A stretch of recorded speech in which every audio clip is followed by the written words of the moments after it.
Hey, Jamie with Country Diggers here. Today we're going to do a little history on the Looney Tunes. And I have a 1990 Looney Tunes Brock's candy tin school bus right here that I dug in one of my dumps. Now, it's not going to be on the tin and it's not going to be on the candy. It's going to be on the Looney Tunes. This is the first tin that I have found that I could actually clean up and not mess up, except right here. It has a couple of holes in it right there, but you know, that's how I roll. But it's going to be on the Looney Tunes. So stay tuned. Very interesting history right here. So stay tuned for it. The history of Looney Tunes. For close to 100 years, Looney Tunes has been so much a part of American pop culture that it's hard to imagine a world without it. Without Looney Tunes, we couldn't say a toddler sounds like Elmer Fudd, or a bad French accent sounds like Pepe Le Pew. We couldn't zip around like Speedy Gonzales, and annoying little critters wouldn't be varmints. We almost certainly wouldn't ask, "What's up, Doc?" or "Ain't I a stinker?" Dynamite would only be for mining. Anvils would only be for shoeing horses. And while a generation of kids might have still grown up worshiping Michael L. Jordan, we would have lost the chance to see him spar with Bugs Bunny as Hair Jordan in Space Jam. That's a lot of history. And as we celebrate these cartoon stars' longevity with the new series on HBO Max, or look forward to their return to the big screen and Space Jam, A New Legacy with LeBron James, it's worth taking a moment to look back at how we got there. These classics didn't just come out of thin air, after all. They were the work of a collection of personalities, every bit as colorful as their animated mirage.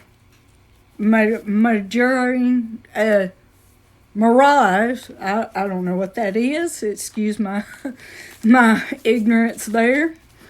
Of ducks, wabbits. So let's take a look. In the beginning, for such a forgotten series, the silent adventures of a character named Oswald, the Lucky Rabbit, had a huge influence on animation history. In 1928, when producer Charles Mintz tried to strong-arm Walt Disney into a less lucrative contract, Disney left Mintz to start his own studio, which you may have heard of. Mintz himself lost the series, leaving his star directors Hugh Harman and Ruby Ising to follow Disney's lead. They took some of their fellow out-of-work animators and moved to Warner Brothers. Disney's Silly Symphonies series was already hugely popular when Harman and Ising picked up stakes, so they apparently consulted a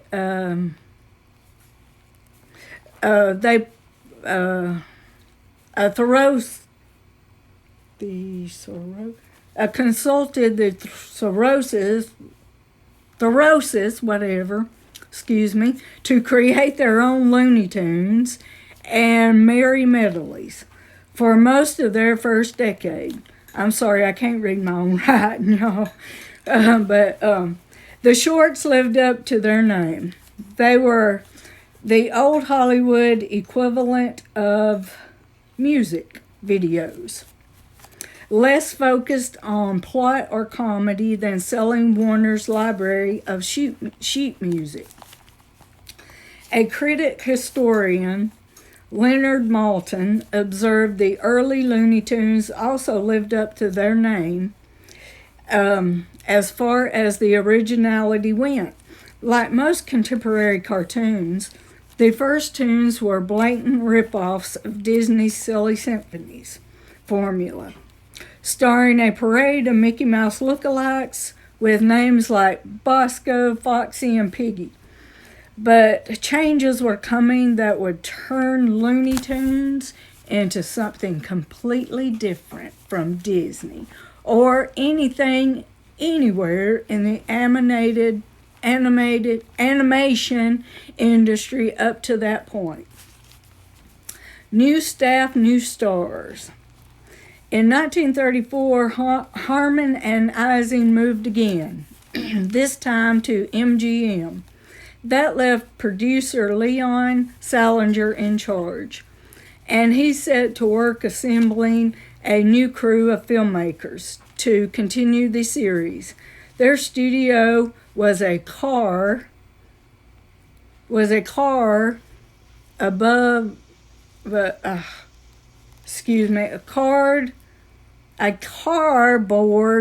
cardboard, excuse me, I can't read my own writing.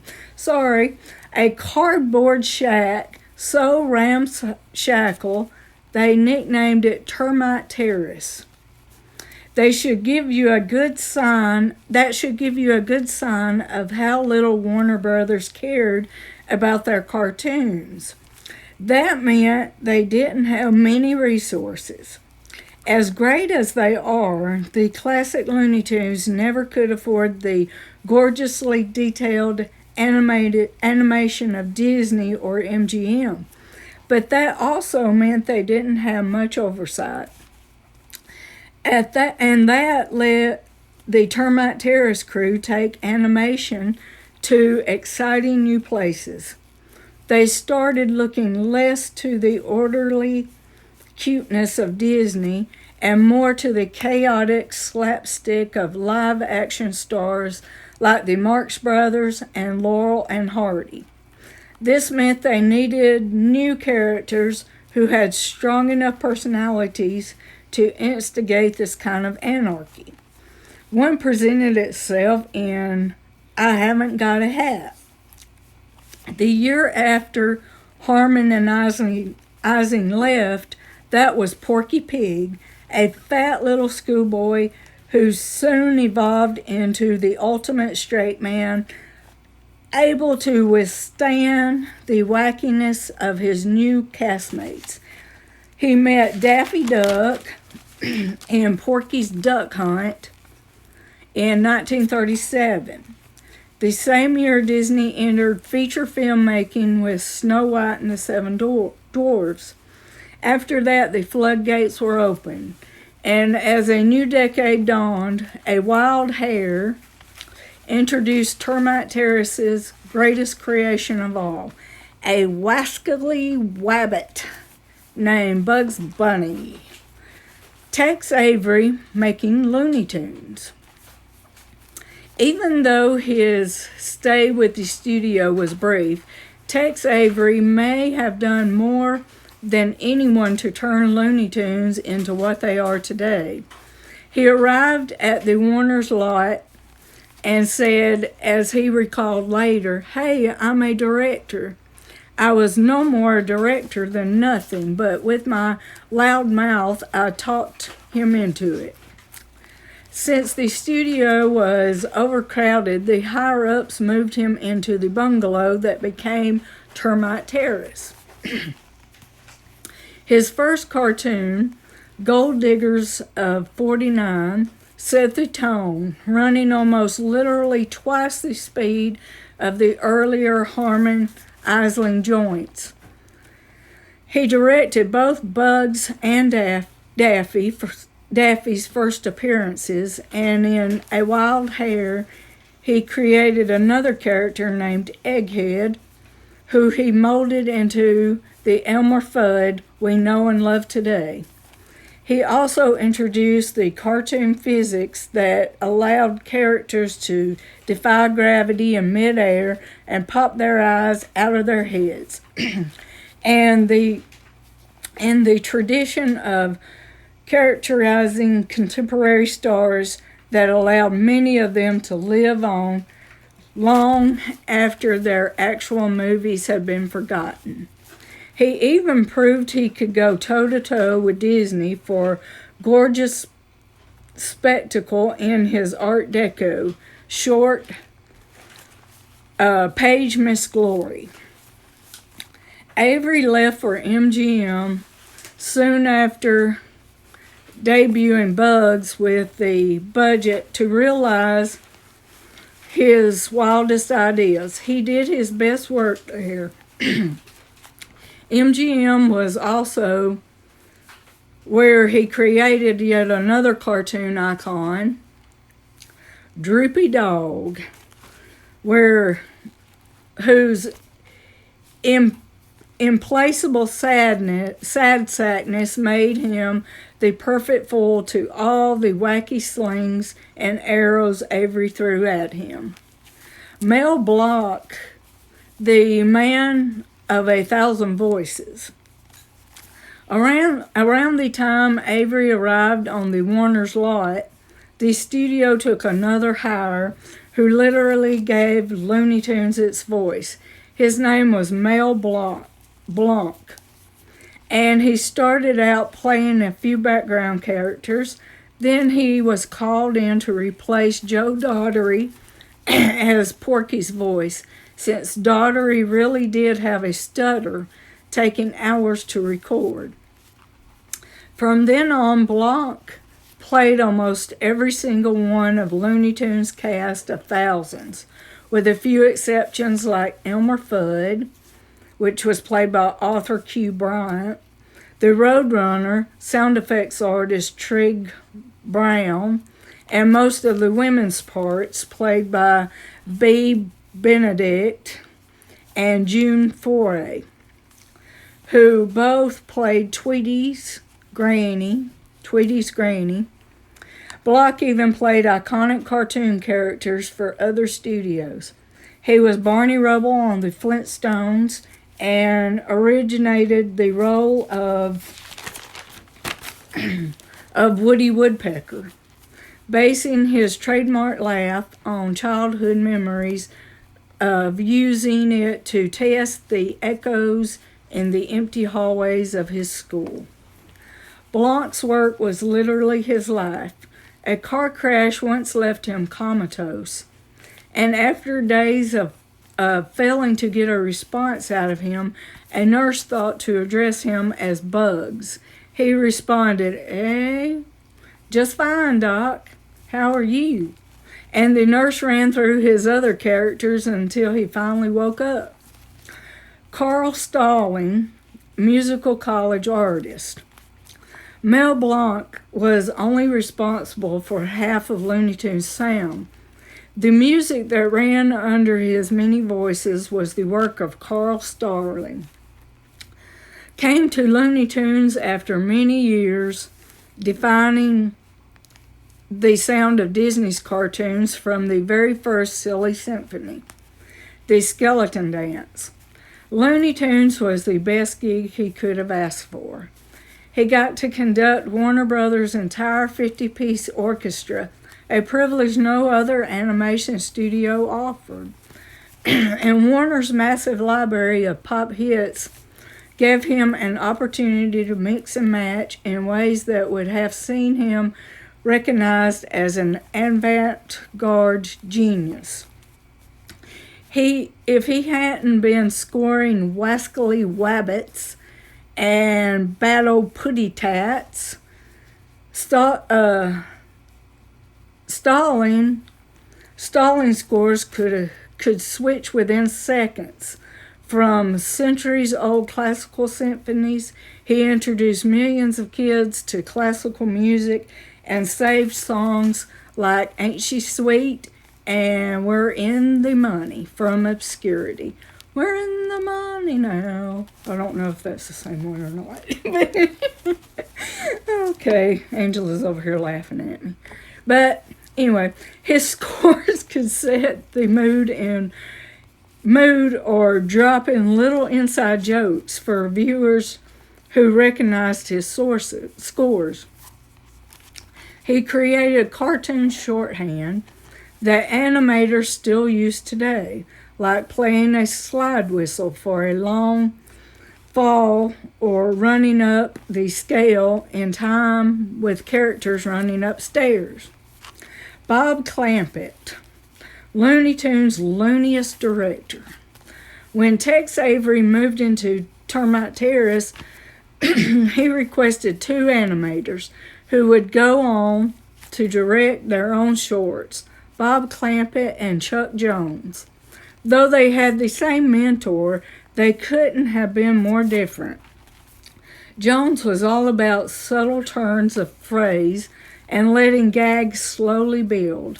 His funniest animation often involved no animation at all, just a long look at the character's frozen face. But Bob Clampett's cartoons are manic, even by Looney Tunes standards.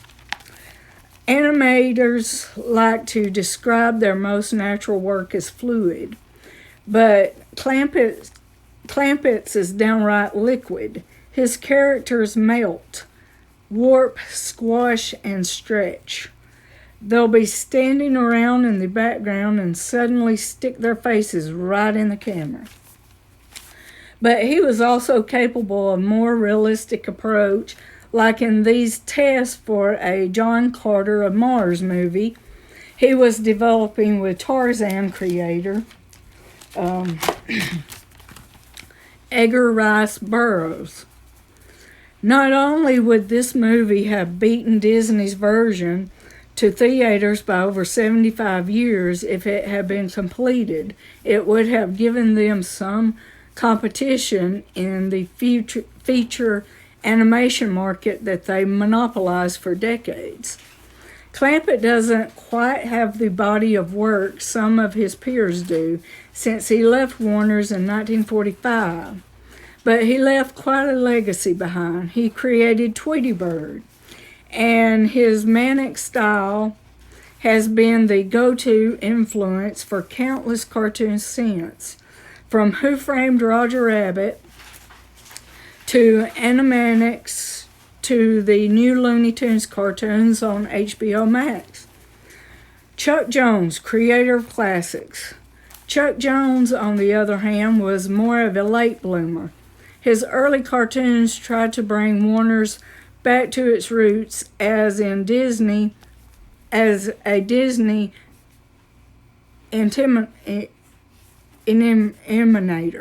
Okay. But the results were too dull and cutesy to make much impact. But when he found his voice, he proved it was the most exciting and unique one Looney Tunes had. Adopting the witty wordplay of writers Michael Maltese, he began developing his cartoon characters into 3-dimensional personalities. When they debuted, Bugs and Daffy were both one-note pranksters. Jones dialed up Daffy's human failings and Bugs' superhuman cool until they were polar opposites.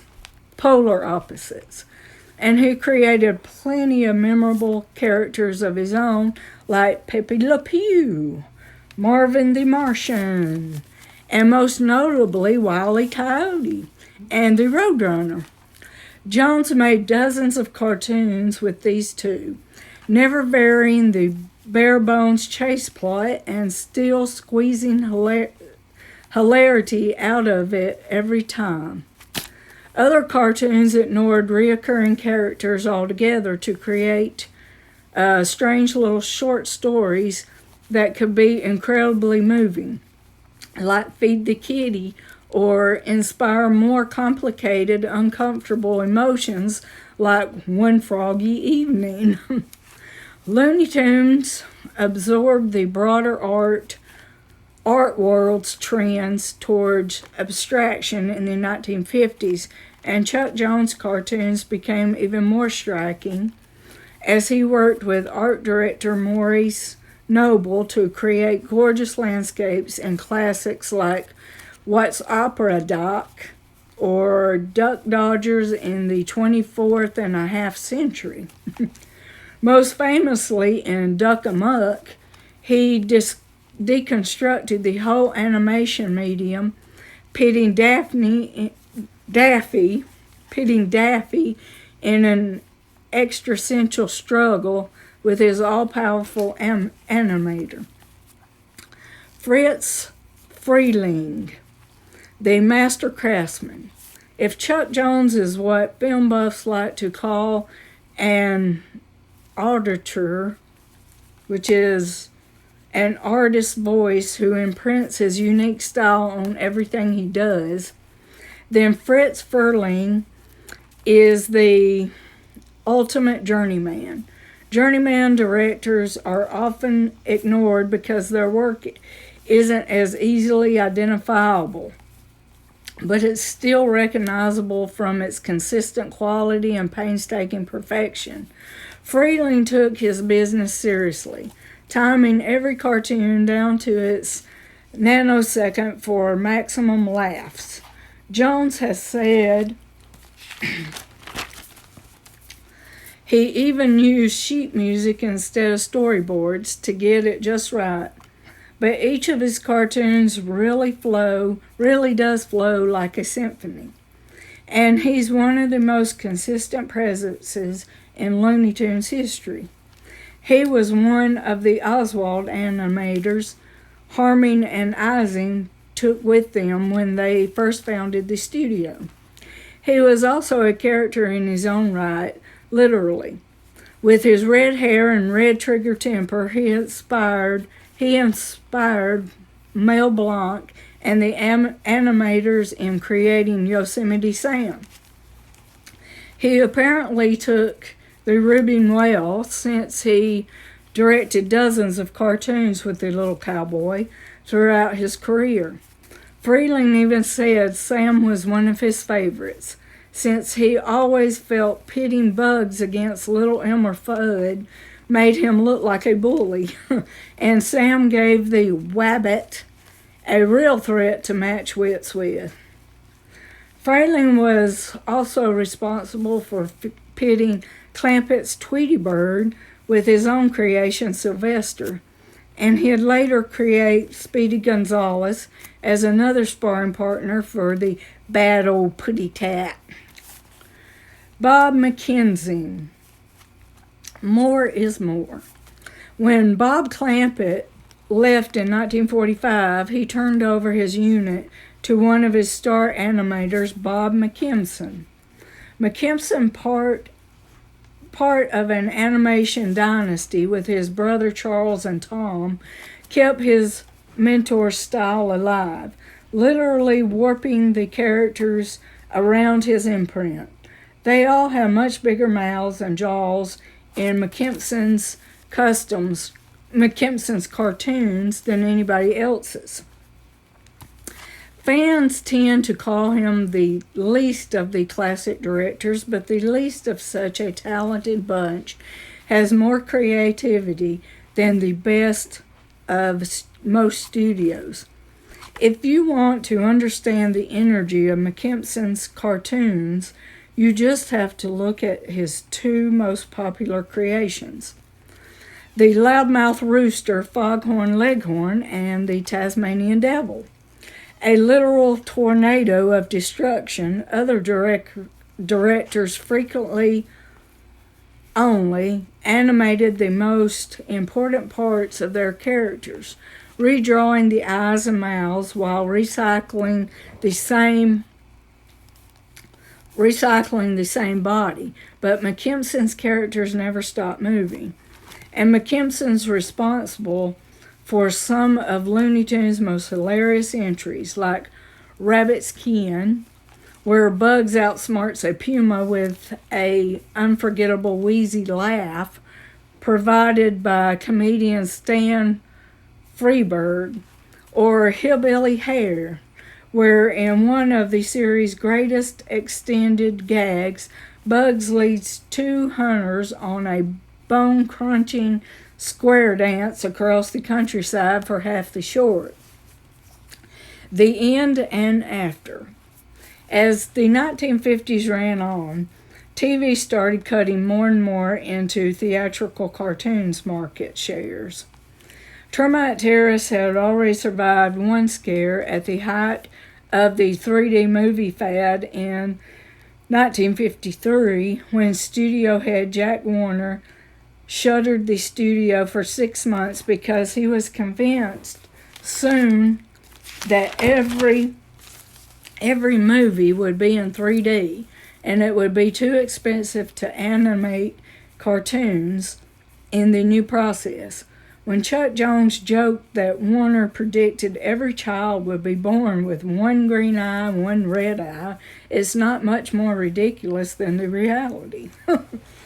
But as the 1950s tuned in to the 1960s, the budgets and profit margins kept shrinking. The animation studio finally shut down in 1964. But by the time the backlog of completed cartoons was used up, Warner's decided they wanted to keep making Looney Tunes after all. By then, most of the old stuff had gone on to greener pastures. Fritz Frayling had started his own studio, De Patty Freeling, most famous for their Pink Panther series. Chuck Jones went to MGM, where he produced several TV specials, including his collaboration with Dr. Seuss on the holiday classic How the Grinch Stole Christmas, and his feature film The Phantom Toll Booth. Warner Brothers commissioned De Patty Freeling for new cartoons, mostly featuring Wile E. Coyote and the Roadrunner, and the incordious team of Daffy Duck and Speedy Gonzales. But the results disappointed audiences, and the revival only lasted a few years. The studio then returned to making its cartoons with an in-house animation studio, but that effort also petered out quickly. By the end of the 1960s, it was over. In 1988, they came back with Who Framed Roger Rabbit. Then Steven Spielberg picked up Tiny Toon Adventures, TV series in which the classic stars mentored a new generation of cartoon creators. Michael Jordan and Bugs Bunny starred in Space Jam. Then Looney Tunes did a sequel of Space Jam starring LeBron James. It was announced in 2014 for release in 2021. If nothing else, Looney Tunes are timeless. Whatever new incarnations appear in the future, and however well they live up to their legacy, they and the original shorts are sure to entertain us for many years to come. Hope y'all enjoyed. Have a great week. See ya.